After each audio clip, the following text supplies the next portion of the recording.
السلام علیکم۔ بہترین عورت کی خوبیاں۔ ایک عربی سے جس کا عورتوں کی صفات کے بارے میں خاصا تجربہ تھا پوچھا گیا، بہترین عورت میں کیا خوبیاں ہونی چاہیے؟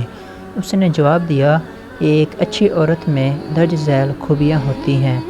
کھڑی ہو تو لمبے قد کی ہو اور بیٹھے تو نمایاں نظر آئے، گفتگو کرے تو سچ بولے، اس کو غصہ دلایا جائے تو بردباری کا مظاہرہ کرے، ہنسے تو صرف مسکراہٹ بکھیرے، کھانا پکائے تو نہایت ہی لذیذ، اپنے خاوند کی فرما بردار ہو، اپنے گھر سے محبت کرنے والی اور کم از کم گھر سے باہر نکلنے والی ہو، اپنی قوم میں نہایت عزیز اور باوقار ہو مگر انتہائی متواضع و منکسر مزاج ہو، خاوند سے محبت کرنے والی اور کثرت سے اولاد جننے والی ہو اور 5 وقت نماز ادا کرتی ہو، پھر اس کا ہر کام نہایت پسندیدہ ہوگا۔